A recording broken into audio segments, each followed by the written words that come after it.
Hello everyone and welcome back. I'm Dr. Ruth Westheimer, a sex therapist and clinical psychologist, and today we are going to dive into something that a lot of people think about but rarely talk about openly.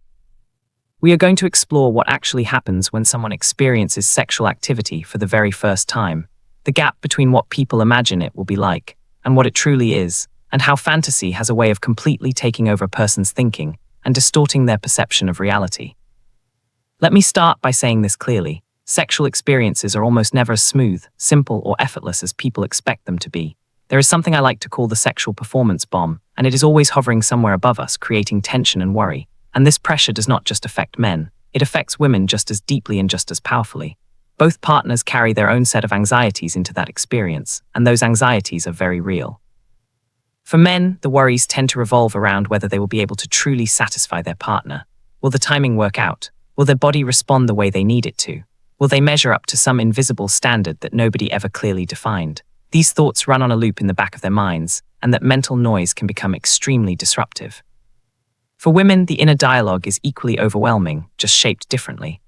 There is the uncertainty of not knowing what to expect, the fear of whether they will even find themselves comfortable with their partner, the concern about whether they will be able to meet their partner's needs, how much discomfort or pain might be involved, what they should be focusing on in the moment, and whether their partner will find them physically appealing. These are not small worries. These are deeply felt fears that shape the entire experience before it even begins. Now, it is absolutely natural for both men and women to carry these fears when they are approaching an intimate encounter with a partner for the very first time. Think about it this way. Whenever you are about to do something you have never done before, something unfamiliar, something new, your mind is going to generate a certain level of anxiety. That is simply how the human brain responds to the unknown. So in that sense, what people feel is not abnormal.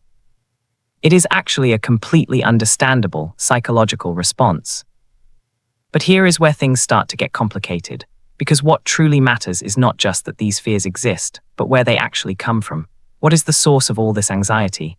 Understanding that is absolutely essential, and it is something that too many people skip right over.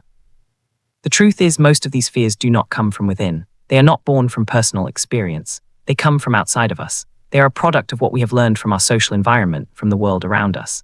The kind of information that circulates in our society about sexuality, about sex, and about what sexual activity is supposed to look and feel like, that information shapes our expectations, our fears, and our beliefs more than almost anything else.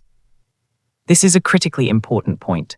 In many societies, open and honest conversation about sex simply does not happen. There is very little healthy, factual, grounded discussion about sexuality in most homes, schools, or communities. And when a topic is not openly discussed in a healthy way, what fills that silence? Myths, misconceptions, half-truths, rumors. And all of these things do nothing but create confusion in people's minds and pile more weight onto the anxiety they are already carrying. The performance pressure grows and the fear deepens. So where exactly does people's information about sex actually come from? It flows through 2 or 3 main channels, and it is worth looking at each one carefully. The first channel is peer groups. Friends. From a relatively young age, young people begin picking up ideas about sex from their social circles. Friends talk, they share stories, they pass on beliefs, they exaggerate, they speculate, and those conversations become a foundation for how a person thinks about sexuality. The second major channel is the internet, and there is no denying it. The internet has opened up an enormous world of information. People can find content about sexuality, about physical practices, about safety, about health, and about almost anything else they might want to know. The access is practically unlimited. But here is the problem that nobody really stops to think about. Out of all the information that exists online, how much of it is actually accurate? How much has been verified by professionals or backed by credible research? How much of it is misleading, exaggerated, or outright wrong? Most people never stop to ask these questions. They simply absorb the information as it comes, without filtering or questioning it. And there is a very important reason why the harmful content tends to have a stronger effect than the helpful content. Human psychology naturally leans toward fear. We are wired to notice threats, to remember warnings, to hold on to negative information more tightly than positive information. Hope feels lighter, less urgent, but fear feels immediate and heavy. And our society feeds that fear constantly, from childhood all the way through to adulthood. Fear is embedded in the messages we receive, the stories we hear, and the lessons we are taught. So when information enters our minds through social channels, whether from friends or from the internet, we are already predisposed to latch onto the frightening parts. And then there is what people see in pornography. This is one of the most significant and damaging sources of sexual misinformation that exists today. When people watch pornographic content, they observe what appears to be extraordinary physical performance.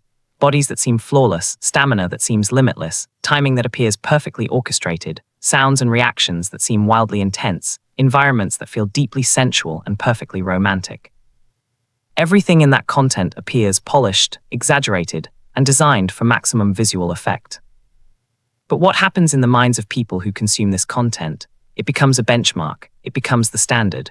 When someone has no other frame of reference, when no professional has ever guided them, when no honest conversation has ever grounded them in reality, they begin to equate sexual activity with what they have seen on a screen. That becomes their mental model for what sex is supposed to be. And then they bring that mental model into real life. When they are finally with their partner, they are not just present in the moment. They are running a comparison in the back of their mind. Am I performing the way I am supposed to? Does this feel like what I have seen? Is my partner responding the way they should? Am I measuring up? And on top of that internal comparison, there is often enormous social pressure coming from the outside. Friends build up certain moments as if they are defining once-in-a-lifetime events. There is this cultural narrative that the first time is everything, that it has to be impressive, that you absolutely must perform well or there will be consequences. People are told in subtle and not so subtle ways that tonight is the night. You need to blow your partner away. You need to deliver something extraordinary. And when you carry all of that weight into an intimate moment, when your mind is flooded with benchmarks and comparisons and social expectations, what happens? Your anxiety skyrockets, your body tenses up, your mind races, and then your actual performance suffers, not because anything is physically wrong with you, but because the human mind simply cannot perform at its best under that kind of crushing pressure. Mind works in a very predictable way. Feed it fear and it contracts. Fill it with pressure and it shuts down. But shift the focus away from performance, away from comparison, away from impressing your partner, and turn it towards something simpler and more genuine, like truly connecting with the person in front of you, like understanding what they need, like moving at a pace that feels natural and comfortable for both of you, and something remarkable begins to happen. The fear begins to dissolve. The body begins to relax, and the experience starts to improve on its own. Real connection is the foundation of real intimacy. And yet, for most people in those early moments, genuine connection is the last thing on their minds. Instead, they are performing, they are managing, they are comparing, they are worrying about how they look, how they are doing, whether this night will go down in memory as a success or a failure. And for women, the fears run even deeper in certain ways. Many women go into their first intimate experience with a strong sense of dread about pain. There are widespread beliefs that it will be intensely painful, that men will be rough or inconsiderate, that tenderness will be absent, that their needs will be overlooked. These beliefs, again, often come from social storytelling, from exaggerated accounts passed around among peers, from dramatic portrayals in media, and sometimes from deeply rooted cultural messages about what women should expect from intimacy. And then when reality arrives, there is a collision. In pornography, everything looked a certain way. Bodies were presented as ideal, timing was flawless, the atmosphere was electric, but reality is different. Real environments are not perfectly staged. Real bodies are not endlessly trained. Real people experience nervousness, and nervousness affects performance. And when reality does not match the fantasy that has been built up over months or even years, a person immediately begins to draw the worst possible conclusion. Something must be wrong with me. But here is the truth that I want every single person to hear and really take in. There is nothing wrong with you. What you experienced is what almost every couple experiences. Research and clinical work consistently show that the overwhelming majority of couples, something in the range of 99%, go through the exact same things. The awkwardness, the uncertainty, the imperfect timing, the moments that do not feel cinematic. All of it is completely normal. It is the reality of human intimacy. The tragedy is that because of the fantasies people have been fed, because of the benchmarks they have constructed in their minds, they are not able to fully live inside that reality and find the beauty in it. They spend so much mental energy comparing and criticizing that they miss what is actually happening between themselves and their partner, and that disconnection leads to dissatisfaction. It prevents genuine bonding, and over time, it erodes the quality of the relationship and the intimacy within it. So what is the answer? What is the path forward? It starts with stepping away from the pornography benchmark. It starts with questioning what friends have told you and recognizing that those accounts are often exaggerated, incomplete, or simply wrong. And most importantly, it starts with seeking out guidance from a qualified professional who can actually sit with you, understand your specific situation, identify your personal myths and misconceptions, and walk you through what real, healthy sexual intimacy actually looks like. This is exactly what premarital counseling is designed to do. Before entering into a committed relationship or before approaching these experiences for the first time, working with a professional gives you the opportunity to bring your fears into the light. It allows your myths to be examined and gently dismantled.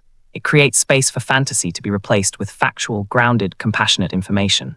And when that happens, the shift in a person's experience can be profound. Performance improves, not because some technique changed, but because the mental and emotional landscape changed.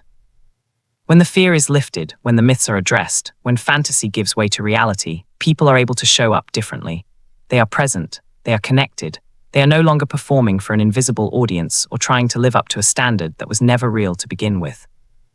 And that is what I hope you take away from today. I hope you begin to see more clearly where your fears come from. I hope you start to question the information you have been given and hold it up to the light. I hope you allow yourself to let go of the fantasy of what your intimate life is supposed to look like, and instead, invest your energy into building a genuine connection with your partner, an emotional connection, a physical connection, a mental and psychological connection. Because here is the most important thing I can tell you: impressing someone does not build a relationship. Performing does not create lasting intimacy. Connection does. Real, honest, patient, tender connection. That is what relationships are built on. That is what makes intimacy meaningful. That is what allows two people to truly be with each other. And that is the most important thing of all. Thank you so much for spending this time with me today.